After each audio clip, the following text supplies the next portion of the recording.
A very warm welcome to my YouTube channel. Friends, if you are new to my channel, then you can subscribe to my channel for more videos to increase your knowledge. So friends, today's topic is J.S. Brunner's theory of cognitive development.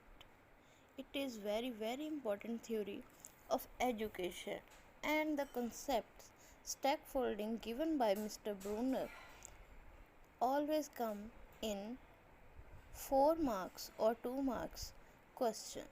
First we will describe about his life.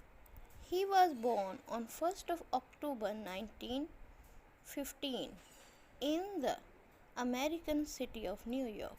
He did his graduation from Duke University in 1937 and he postgraduated in 1939.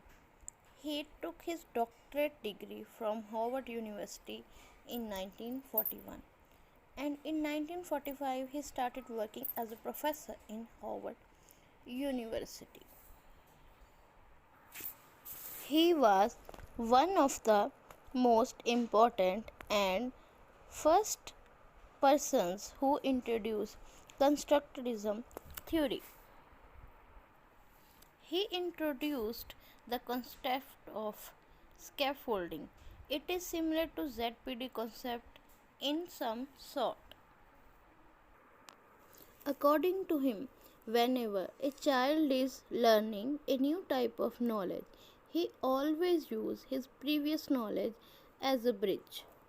Scaffolding is a learning process designed to promote a deeper level of learning. It is the support given during the learning process and it is gradually removed as students develop autonomous strategies. We can describe it with an example that if we are going to make roof of a building, then the steel structure in base of roof on which concrete will be filled and the roof will be completed. Next are the models of representation. First is inactive, which is from birth to first 1 year. In this stage, when the child is about 1 year, then activity based information becomes his part of memory. The process of doing an activity remains in his mind. If he is playing his toy piano, then in absence of piano, he moves his fingers as he is playing the piano. Similar to typing and knitting are also this type of activity which is found in adults also. Next part is iconic, which is from 1 year to 6 year. During this stage, the knowledge is stored as a reflection. Whenever a child sees a model or a picture, then he creates an image or a reflection of knowledge that what was the shape of that picture or what knowledge or what information has he taken from the picture. Whenever he sees similar picture or model, the knowledge strikes to his mind and where he has seen that particular picture and he tries to recall that. Next is symbolic, which is from 7 years to onward. In this stage, knowledge is in the type of symbols. For example, language. A learner develops minor subword resolution. All these three representation helps in teaching learning process and it helps to smooth run of teaching learning process. All the three models or the representations are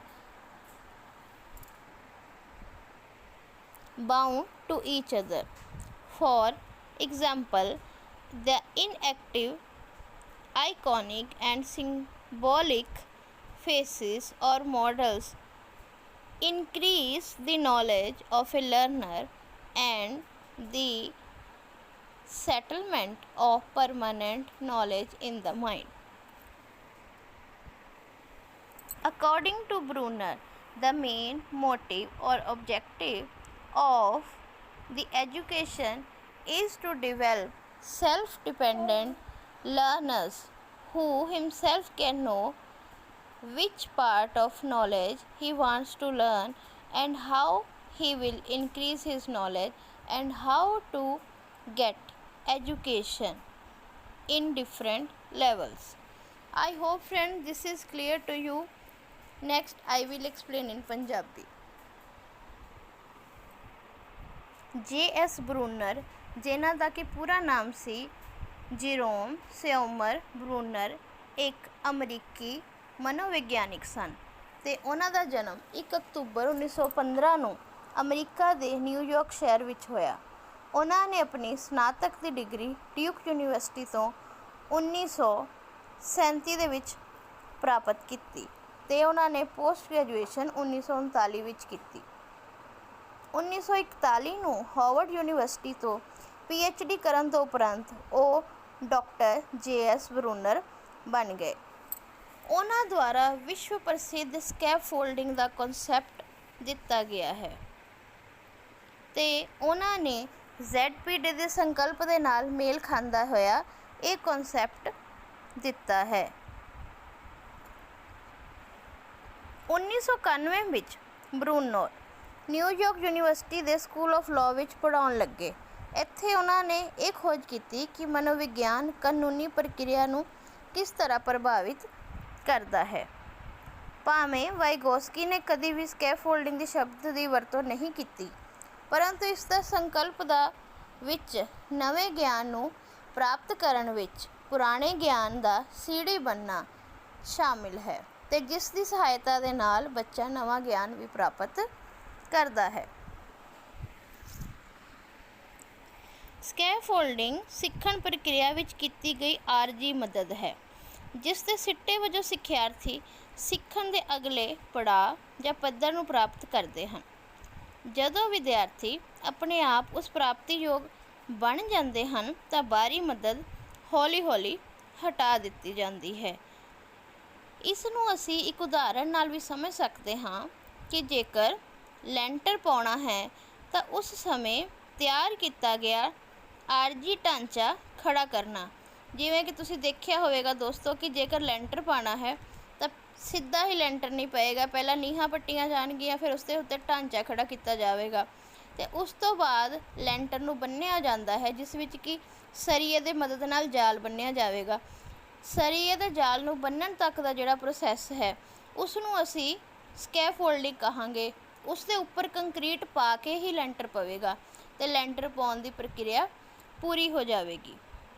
ਬਰੂਨਰ ਅਨੁਸਾਰ ਸਿੱਖਿਆ ਦਾ ਉਦੇਸ਼ ਇੱਕ ਖੁਦ ਮੁਖਤਿਆਰ ਸਿੱਖਿਆਰਥੀ ਵਿਕਸਿਤ ਕਰਨਾ ਹੁੰਦਾ ਹੈ, ਜਿਹੜਾ ਇਹ ਜਾਣਦਾ ਹੋਵੇ ਕਿ ਸਿੱਖਿਆ ਨੂੰ ਕਿਸ ਤਰ੍ਹਾਂ ਪ੍ਰਾਪਤ ਕਰਨਾ ਹੈ।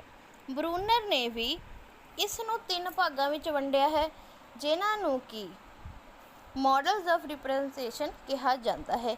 ਇਸ ਦਾ ਪਹਿਲਾ ਭਾਗ ਹੈ ਇਨਐਕਟਿਵ, ਜਿਹੜਾ ਕਿ ਜਨਮ ਤੋਂ ਲੈ ਕੇ 1 ਸਾਲ ਦੀ ਉਮਰ ਤੱਕ ਹੁੰਦਾ ਹੈ। ਜਦੋਂ ਬੱਚਾ 1 ਸਾਲ ਦਾ ਹੁੰਦਾ ਹੈ ਤਾਂ ਕਿਰਿਆ ਆਧਾਰਿਤ ਸੂਚਨਾ ਉਸ ਦੀ ਯਾਦ ਸ਼ਕਤੀ ਦਾ ਹਿੱਸਾ ਬਣਦੀ ਹੈ। ਬੱਚਾ ਆਪਣੀ ਹਰਕਤ ਦੁਆਰਾ ਆਪਣੇ ਵਿਕਾਸ ਨੂੰ ਪ੍ਰਦਰਸ਼ਿਤ ਕਰਦਾ ਹੈ ਅਤੇ ਉਸ ਹਰਕਤ ਨੂੰ ਯਾਦ ਰੱਖਦਾ ਹੈ। ਉਦਾਹਰਣ ਵਜੋਂ ਜੇਕਰ ਬੱਚਾ ਆਪਣੇ ਖਿਡੌਣਾ ਪਿਆਨੋ ਨੂੰ ਵਜਾ ਰਿਹਾ ਹੈ ਤਾਂ ਭਾਵੇਂ ਉਸ ਦੇ ਅੱਗੇ ਪਿਆਨੋ ਨਹੀਂ ਹੈ, ਪਰੰਤੂ ਫਿਰ ਵੀ ਉਹ ਕਈ ਵਾਰ ਆਪਣੇ ਹੱਥਾਂ ਦੀਆਂ ਉਂਗਲੀਆਂ ਨੂੰ ਉਸੇ ਤਰ੍ਹਾਂ ਚਲਾਉਂਦਾ ਹੈ। ਇਸ ਤਰ੍ਹਾਂ ਇਹ ਹਰਕਤ ਦੁਆਰਾ ਕੀਤਾ ਗਿਆ ਗਿਆਨ ਉਹਦੇ ਦਿਮਾਗ ਵਿੱਚ ਸਥਿਰ ਰਹਿੰਦਾ ਹੈ, ਜਿਸ ਨੂੰ ਪਿਆਨੋ ਦੀ ਅਣਹੋਂਦ ਵਿੱਚ ਵੀ ਉਹ ਕਰਦਾ ਰਹਿੰਦਾ ਹੈ ਅਤੇ ਆਪਣੀ ਉਂਗਲੀਆਂ ਨੂੰ ਉਸੇ ਤਰ੍ਹਾਂ ਘੁਮਾਉਂਦਾ ਹੈ। ਠੀਕ ਇਸੇ ਤਰ੍ਹਾਂ ਅਡਲਟ ਲੋਕਾਂ ਵਿੱਚ ਵੀ ਪਾਈ ਜਾਂਦੀ ਹੈ, ਜਿਵੇਂ ਕਿ ਜੋ ਲੋਕ ਟਾਈਪ ਕਰਦੇ ਹਨ ਉਹਨਾਂ ਦੇ ਹੱਥ ਉਸੇ ਤਰ੍ਹਾਂ ਚੱਲਦੇ ਰਹਿੰਦੇ ਹਨ।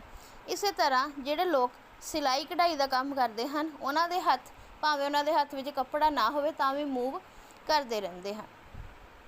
ਨੈਕਸਟ ਭਾਗ ਹੈ ਆਈਕੋਨਿਕ। ਇਹ 1 ਸਾਲ ਤੋਂ ਲੈ ਕੇ 6 ਸਾਲ ਤੱਕ ਦੇ ਬੱਚਿਆਂ ਵਿੱਚ ਹੁੰਦਾ ਹੈ। ਇਸ ਵਿੱਚ ਜਿਹੜਾ ਗਿਆਨ ਹੈ ਉਹ ਪ੍ਰਤੀਬਿੰਬ ਦੇ ਰੂਪ ਵਿੱਚ ਸਟੋਰ ਹੁੰਦਾ ਹੈ। ਜੇਕਰ ਬੱਚੇ ਨੇ ਕਿਸੇ ਤਸਵੀਰ ਨੂੰ ਦੇਖਿਆ ਹੈ ਜਾਂ ਮਾਡਲ ਨੂੰ ਦੇਖਿਆ ਹੈ ਤਾਂ ਇੱਕਦਮ ਉਹਦੇ ਮਾਈਂਡ ਦੇ ਵਿੱਚ ਇਹ ਚੀਜ਼ ਸਟਕ ਕਰਦੀ ਹੈ ਅਤੇ ਇਹ ਗਿਆਨ ਉਹਦੇ ਮਨ ਦੇ ਵਿੱਚ ਬੈਠ ਜਾਂਦਾ ਹੈ।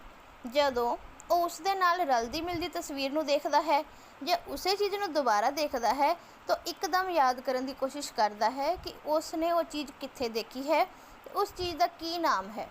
ਉਦਾਹਰਣ ਵਜੋਂ ਜੇਕਰ ਬੱਚੇ ਨੇ ਤਾਜ ਮਹਿਲ ਦੀ ਤਸਵੀਰ ਦੇਖੀ ਹੈ ਅਤੇ ਉਸਨੂੰ ਸੱਚੀ ਮੁੱਚੀ ਦਾ ਤਾਜ ਮਹਿਲ ਦਿਖਾਉਣ ਲੈ ਜਾਈਏ ਤਾਂ ਭਾਵੇਂ ਉਸਨੂੰ ਇਹ ਨਹੀਂ ਪਤਾ ਕਿ ਇਹ ਤਸਵੀਰ ਵਾਲੀ ਚੀਜ਼ ਹੈ, ਫਿਰ ਵੀ ਉਹ ਦੱਸੇਗਾ ਕਿ ਇਸ ਨੂੰ ਮੈਂ ਪਹਿਲਾਂ ਦੇਖਿਆ ਹੈ। ਜਦੋਂ ਅਸੀਂ ਉਹਨੂੰ ਦੱਸਾਂਗੇ ਕਿ ਹਾਂ ਬੇਟਾ ਇਹ ਤਾਜ ਮਹਿਲ ਹੀ ਹੈ ਤਾਂ ਉਹਦਾ ਗਿਆਨ ਹੋਰ ਵੀ ਪੱਕਾ ਹੋ ਜਾਏਗਾ ਅਤੇ ਉਸ ਗੱਲ ਨੂੰ ਬੱਚੇ ਹੋਰ ਵੀ ਲੰਬੀ ਉਮਰ ਤੱਕ ਯਾਦ ਰੱਖਦੇ ਹਨ। ਇਸ ਤੋਂ ਬਾਅਦ ਤੀਜਾ ਪੜਾਅ ਹੈ ਸਿੰਬੋਲਿਕ, ਜੋ ਕਿ 7 ਸਾਲ ਦੀ ਉਮਰ ਤੋਂ ਲੈ ਕੇ ਚੱਲਦਾ ਰਹਿੰਦਾ ਹੈ। ਇਸ ਅਵਸਥਾ ਵਿੱਚ ਜਿਹੜਾ ਗਿਆਨ ਹੈ ਉਹ ਸੰਕੇਤਾਂ ਦੇ ਰੂਪ ਵਿੱਚ ਹੁੰਦਾ ਹੈ। ਸੰਕੇਤਾਂ ਦੇ ਰੂਪ ਤੋਂ ਭਾਵ ਹੈ ਕਿ ਜਿਵੇਂ ਭਾਸ਼ਾ। ਇਸ ਪੜਾਅ ਵਿੱਚ ਗਿਆਨ ਜਿਹੜਾ ਹੈ ਉਹ ਸੰਕੇਤ ਪ੍ਰਣਾਲੀ ਦੇ ਦੁਆਰਾ ਦਿਮਾਗ ਵਿੱਚ ਸਟੋਰ ਹੋ ਜਾਂਦਾ ਹੈ। ਬੱਚਾ ਸੂਖਮ ਸੰਕਲਪਾਂ ਬਾਰੇ ਸੋਚ ਵਿਕਸਿਤ ਕਰਦਾ ਹੈ ਅਤੇ ਇਹਨਾਂ ਤਿੰਨਾਂ ਪ੍ਰਣਾਲੀਆਂ ਦਾ ਟੀਚਿੰਗ ਲਰਨਿੰਗ ਪ੍ਰੋਸੈਸ ਵਿੱਚ ਬਹੁਤ ਵੱਡਾ ਯੋਗਦਾਨ ਹੈ ਅਤੇ ਇਹ ਟੀਚਿੰਗ ਲਰਨਿੰਗ ਪ੍ਰੋਸੈਸ ਨੂੰ ਸਮੂਥਲੀ ਰਨ ਕਰਨ ਵਿੱਚ ਬਹੁਤ ਵੱਡਾ ਯੋਗਦਾਨ ਪਾਉਂਦੀਆਂ ਹਨ।